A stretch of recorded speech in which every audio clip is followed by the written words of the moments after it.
Hey guys, I hope that you have been having a great week. Excuse me. Oh my gosh, I cannot believe we are in week 6. This is crazy. But I absolutely loved both of the chapters this week that we read. It seemed like a short week as far as assignments go, but I know in the last week we've got a lot of biggies to tackle. Plus, they weren't really short chapters. So let's dig in. The first one about rhythm and tempo and pace. I yes, I it is one of my most specific considerations when I'm directing. Pace is a big thing with me, particularly when directing comedies. I mean, of course, it's important in all types of shows, but I really hate it when I go see plays that include fabulous performances that are just mired down in slow directing. Um, I love comedies and how there is a rhythm and a pace that must happen or the jokes fall flat. And when I take on a comedy, I try really hard to move it along and find the right tempo for all of the jokes, whether they're physical or verbal, so that they land properly. Timing is everything, they say. I really, I really agreed with George Wolfe's quote on page 72 when he said, "Everything is rhythm." I don't know. All the way through this class, this book has had such amazing quotes that just made me go, wow. And I just think about them. And as I mull them over, the levels of truth in them just hit me. It's pretty amazing. Um, in the discussion on page 274, it was suggested to try different tempos in rehearsal to see which works best. And of course, as in all other parts of the process that we've learned along the way, variety is key.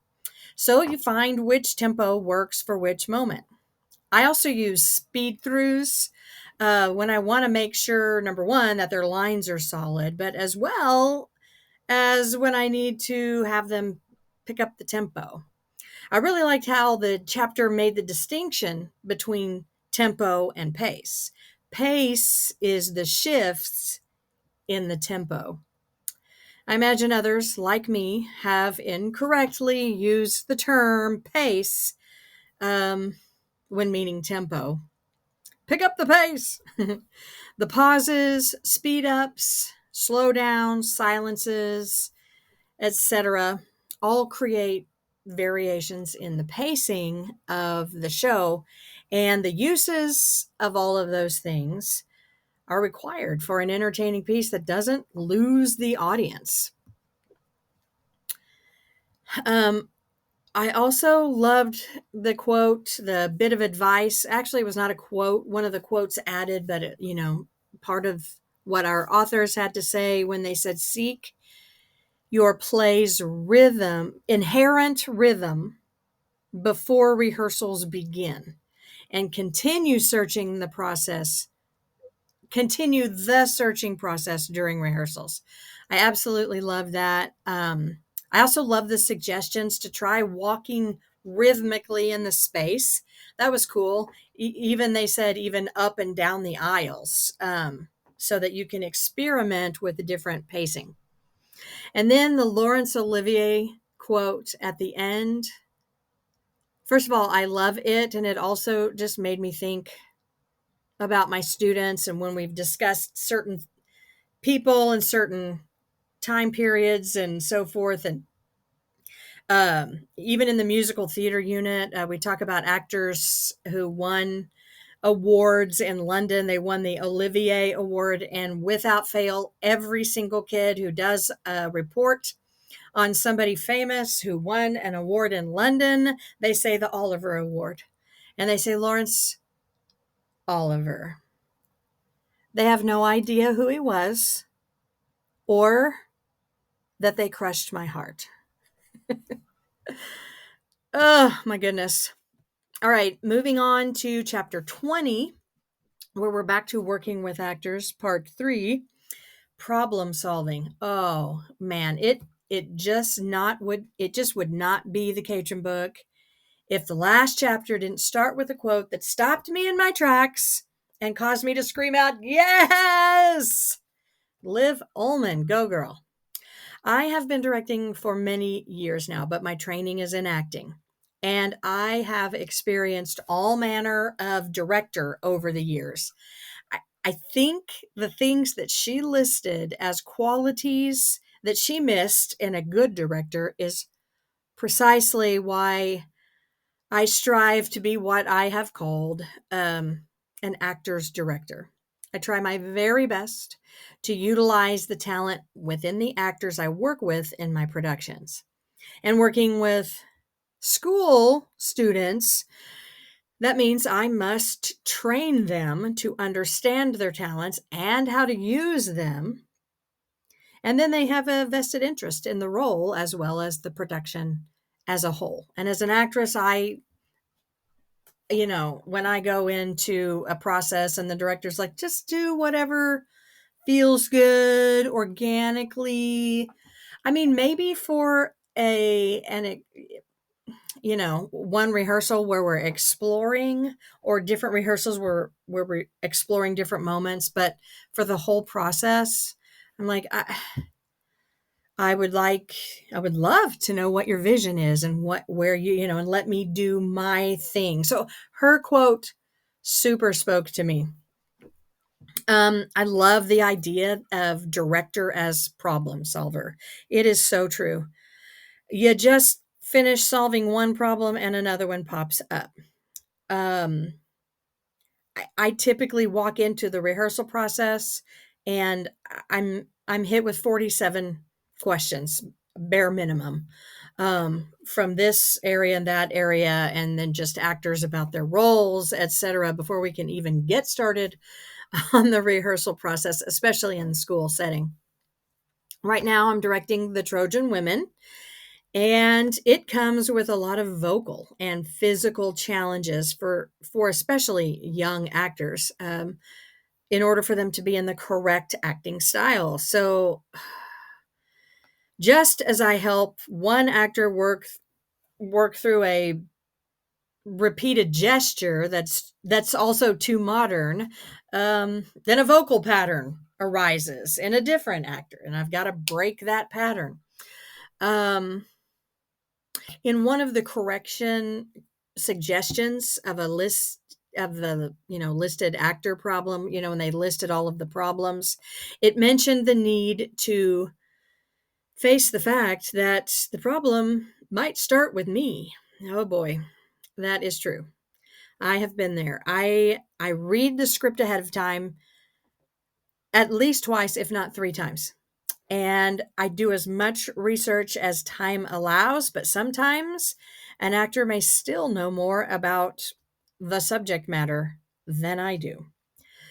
That's embarrassing. And because it's so embarrassing, I try my best to avoid it, but it does happen.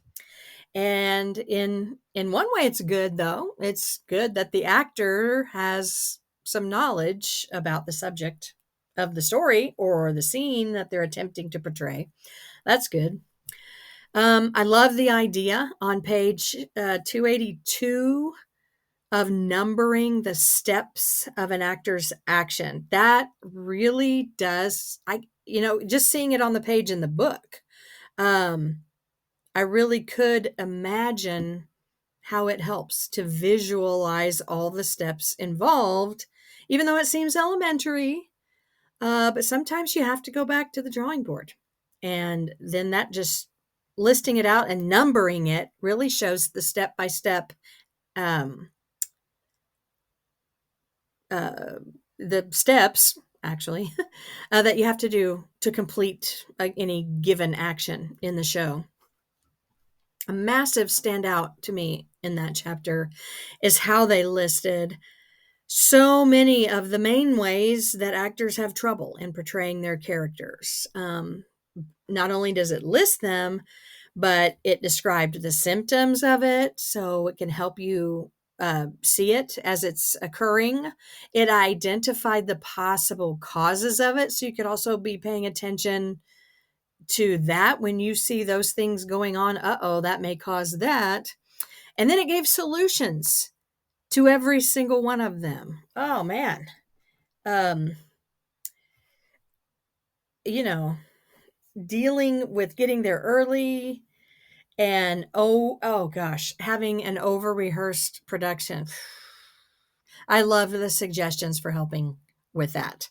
I usually, a lot of times, if I see that we are getting super ahead, if several cast members are sick or whatever, I'll cancel the rehearsal and say that's okay. We're going to be okay, and um, or shorten a rehearsal and let them go and give them the night off.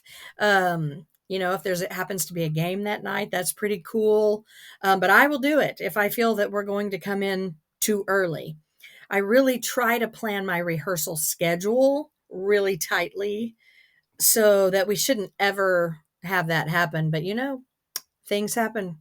And sometimes the kids just get on it and get rolling and arrive a little bit before being, right there on time. I love it when it comes in just right on time. I want to kind of sweat a little bit. And then when it happens, it's just like that production week theater magic.